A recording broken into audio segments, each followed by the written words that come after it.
জয় মা বলা জয় গুরুদেব। নমস্কার, অ্যাস্ট্রো বিআরএসে সকলকে স্বাগত জানাই। আশা করি সকলে ভালো আছেন। আজ আবার আলোচনা করব দেবগুরু বৃহস্পতির যে রাশি পরিবর্তন হচ্ছে, মহা পরিবর্তন হচ্ছে, তার প্রভাব কেমন পড়তে চলেছে কন্যা রাশির জাতক বা জাতিকাদের উপর সেই নিয়ে। দেবগুরু বৃহস্পতি 15ই রাশি মে। পরিবর্তন করবেন এবং মিথুন রাশিতে প্রবেশ করবেন বিশ্ব রাশি থেকে। তার প্রভাব কেমন পড়বে, তার দৃষ্টির প্রভাব কেমন পড়বে আপনাদের উপর, অর্থাৎ কন্যার উপর, সেই নিয়ে আজকের আলোচনা। শুরুতেই বলবো, দেবগুরু বৃহস্পতি আপনাদের 10 নম্বর ঘরে প্রবেশ করছে। এটি বুধের ঘর। তো 10 নম্বর ঘর হচ্ছে কর্মস্থান। 10 নম্বর ঘরে প্রবেশ করার সাথে সাথে আপনাদের কিন্তু কর্মে ধীরে ধীরে উন্নতি হবে। কর্মের জায়গাটা কিন্তু আপনাদের ধীরে ধীরে বেটার হবে। কর্মে আপনাদের স্থিতিশীলতা আসবে। কর্মের জায়গাটায় আপনাদের কিন্তু পরিবেশটা ধীরে ধীরে উন্নত হবে। যারা ব্যবসায়ী রয়েছেন, যারা সরকারি বেসরকারি চাকরি করেন, সকলের উদ্দেশ্যেই বলছি। এবং দেখুন, বৃহস্পতি এখানে 1 বছর সময়কালীন থাকবে।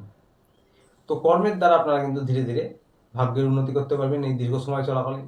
এবং যারা নতুন কিছু শুরু করছেন, নতুন কোনো ব্যবসা করছেন, তাদের বলবো যে আপনাদের কিন্তু ধীরে ধীরে প্রতিষ্ঠা হবে দেবগুরু বৃহস্পতির আশীর্বাদে।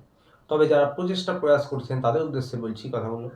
এবং আপনাদের কিন্তু পিতৃ সুখ বা যারা গুরু রয়েছে, গুরুস্থানীয় যারা রয়েছে, তাদের সঙ্গে সম্পর্ক আপনারা উন্নত করতে পারবেন ধীরে ধীরে। শ্বশুর বাড়ির তরফ যারা রয়েছেন, অর্থাৎ বিশেষ করে শাশুড়ি যারা রয়েছেন, তাদের সঙ্গেও কিন্তু আপনাদের সম্পর্ক ভালো হবে।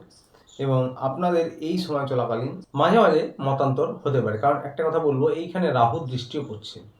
এবং তার সাথে ব্যবসায়ী, সরকারি বেসরকারি চাকরি, তাদের জীবনে বলবো আপনারা কর্মস্থানে কিন্তু হঠকারী কোনো সিদ্ধান্ত নেবেন না, শর্টকাট অবলম্বন করবেন না, তাহলে কিন্তু টুকটাক সমস্যা হতে পারে, যেহেতু রাহুর দৃষ্টি রয়েছে। তাছাড়া যারা পরিশ্রম প্রয়াস করছেন তাদের কিন্তু প্রতিষ্ঠা হবে, ধীরে ধীরে উন্নতি হবে, কর্মের জায়গাটায় কর্মের পরিবেশটা ধীরে ধীরে ভালো হবে।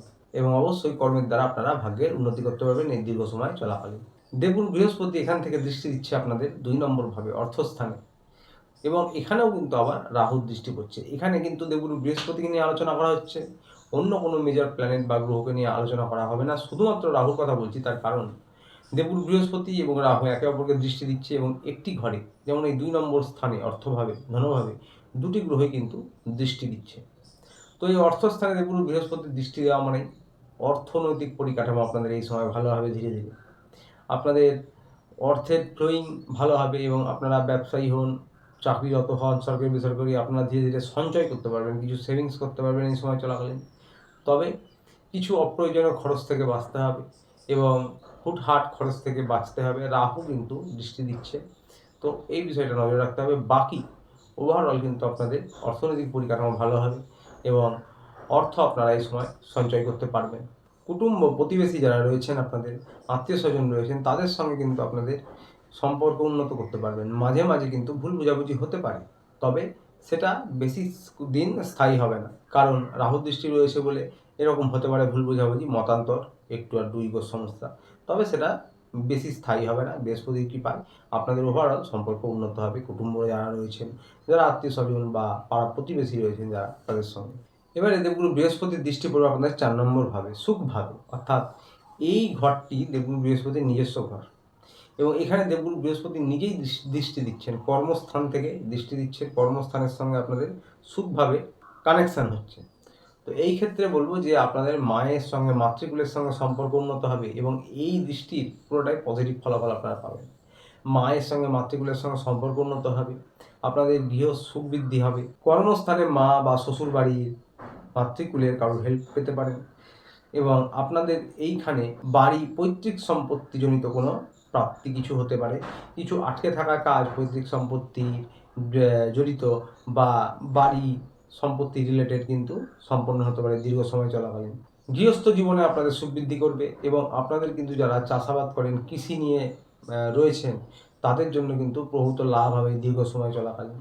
এই দৃষ্টির ফলে আপনাদের মনের অবসাদ কিছুটা কম করাবে, দুঃখ কম করাবে, সুখ বৃদ্ধি করবে এবং বুকজনিত, যকৃৎ বা পেটজনিত কিছু সমস্যা যদি হয়ে থাকে, মানে বড় কোনো সমস্যা যেটা পুরোনো সময় ধরে চলছিল, সেটা কিন্তু নিরাময় করবে দেবগুরু বৃহস্পতির এই দৃষ্টি। বুকজনিত বা পেট, যকৃৎ রিলেটেড কিছু যদি সমস্যা পুরোনো সময় ধরে ভোগায়, তাহলে কিন্তু সেটা দেবগুরু বৃহস্পতির এই দৃষ্টিতে কমে যাবে, কম হবে। এবারে দেবগুরু বৃহস্পতির শেষ দৃষ্টি পড়ছে আপনাদের 6 নম্বর হাউসে। এই 6 নম্বর হাউসটা, 8 নম্বর হাউস, 6 নম্বর হাউস, 12 নম্বর হাউস, এগুলো দুস্থান, এগুলো ভালো ঘর নয়। তবে এক্ষেত্রে কিন্তু কুম্ভ রাশি এবং এখানে এই কুম্ভ রাশিতে রাহু প্রবেশ করবে। আর রাহু কুম্ভ রাশিতে খারাপ ফল দেন না, ভালো ফল দেন। তার উপর আবার দেবগুরু বৃহস্পতির দৃষ্টিতে অমৃত রয়েছে। তো সুতরাং এক্ষেত্রে বলবো যে আপনাদের রোগ, ঋণ, শত্রু এর থেকে কিন্তু অনেকটাই রিলিফ পাবেন দেবগুরু এই বৃহস্পতির দৃষ্টিতে। এবং যারা শত্রু রয়েছে, গুপ্ত শত্রু প্রতিযোগী যারা রয়েছে, তাদের সঙ্গে আরও চালাকি বা আরও ডিপ্লোম্যাটিকভাবে, আরও বুদ্ধিদীপ্তভাবে, সতর্কভাবে আপনারা লড়াই করতে পারবেন, এগিয়ে যেতে পারবেন। এবং তার সাথে আপনাদের রোগ কিন্তু মাঝে মাঝে ছোটোখাটো ভোগালেও বিশেষ বড় কোনো সমস্যা হবে না। যে কোনো শারীরিক রোগ হোক, বড় কোনো সমস্যা কিন্তু দেবগুরু বৃহস্পতির দৃষ্টিতে হবে না। যেহেতু রাহু রয়েছে, ছোটোখাটো কোনো সমস্যা ভোগাতে পারে, তবে বিশেষ বড় কোনো সমস্যা এখানে হবার নয়। ঋণ যেগুলো রয়েছে, যাদের লোনের সমস্যা রয়েছে, ধার দেনা রয়েছে, তাদেরও কিন্তু সেই বিষয়গুলি অনেকটাই আপনারা ম্যানেজ করতে পারবেন। এবং আপনাদের কিন্তু সেই লোন ধার সেইগুলো কিন্তু ধীরে ধীরে আপনারা সামলে উঠতে পারবেন, কম করতে পারবেন এই দীর্ঘ সময় চলাকালীন। কোর্ট কেস, কোনো আইনি জটিলতা, সরকারি কোনো আইনি জটিলতা, কোর্ট কেস, সেগুলোও কিন্তু আপনাদের ধীরে ধীরে পজিটিভ ফলাফল দেবে বা সেগুলো থেকে আপনারা ধীরে ধীরে বেরিয়ে আসতে পারবেন। ঝগড়া বিবাদ মাঝে মাঝে থাকবে, যেহেতু রাহু রয়েছে। মামি মাসিদের সঙ্গে সম্পর্ক এই সময় চলাকালীন কিন্তু মিশ্র থাকবে, তবে 55% বা 60% ভালো থাকবে ওভারঅল। কারণ দেখুন বৃহস্পতির দৃষ্টি রয়েছে, রাহু রয়েছে যেহেতু, সুতরাং মাঝে মাঝে অশান্তি, ঝগড়া, মনোমালিন্য এগুলো ভুল বোঝাবুঝি থাকতে পারে। এবং মামি মাসিদের সঙ্গেও কিন্তু আপনাদের সম্পর্ক মাঝে মাঝে একটু অবনতি হতে পারে, মিশ্র ফলাফল থাকবে, তবে ওভারঅল আপনাদের কিন্তু ভালো যাবে। অর্থাৎ যদিও কিছু মনোমালিন্য বা ভুল বোঝাবুঝি হয়, সেগুলো বেশিক্ষণ স্থায়ী হবে না, আবার সম্পর্ক এগিয়ে নিয়ে যেতে পারবেন বা বেটার হবে। তবে আরেকটা বিষয় মনে রাখতে হবে, যাদের ব্যক্তিগত লগ্নগোষ্ঠীতে রাহুর দশা খারাপ, স্থিতি অত্যন্ত খারাপ, দেবগুরু বৃহস্পতির দশা খারাপ, স্থিতি অত্যন্ত খারাপ, তাদের কিন্তু বৈষম্য হতে পারে, তাদের কিন্তু নেগেটিভ ফলাফল পাওয়ার সম্ভাবনা হতে পারে। এটা আবারও বলছি, যাদের ব্যক্তিগত লগ্নগোষ্ঠীতে রাহু স্থিতি খারাপ, দশা খারাপ, দেবগুরু বৃহস্পতির স্থিতি বা দশা খারাপ, তাদের কিন্তু বৈষম্য হতেই পারে। স্বাস্থ্য নিয়ে বলবো যে চোখ, বুক জনিত মাঝে মাঝে এই সময় চলাকালীন সমস্যা হতে পারে ছোটোখাটো। আবারও বলছি, বড় বিশেষ কোনো সমস্যা হবার নেই। পেটের নাড়ি বা ডান পায়ে কোনো সমস্যা মাঝে মাঝে হতে পারে, পেটের নাড়ি বা ডান পায়ে কখনো কোনো সমস্যা হতে পারে। এছাড়াও চোখ, গলা, নাক এই রিলেটেড টুকটাক সমস্যা মাঝে মাঝে কখনো হতে পারে। প্রতিকার নিয়ে বলবো, যারা কন্যা রাশির জাতক জাতিকা রয়েছেন, আপনারা প্রত্যহ ওম ক্লিং কৃষ্ণায় নমঃ, ওম ক্লিং কৃষ্ণায় নমঃ, আবার বলছি ওম ক্লিং কৃষ্ণায় নমঃ, এই মন্ত্র 108 বার জপ করতে পারেন করগুনে। চোখ বন্ধ করে ধ্যানের মতন 1 মিনিট 2 মিনিট করতে পারেন। বাড়ির ছাদে বা উঠোনে পাখিদের প্রত্যহ কিছু খাবার খাওয়ান, এতে অত্যন্ত ভালো প্রতিকার হবে, এটা সারা জীবন করতে পারেন। তা আসলে পর্যন্ত ভিডিওটি ভালো লাগলে চ্যানেলটিতে অবশ্যই লাইক, সাবস্ক্রাইব করে পাশে থাকবেন। দেখা হচ্ছে আবার পরের ভিডিওতে। ততদিনে ভালো থাকবেন, সুস্থ থাকবেন। নমস্কার।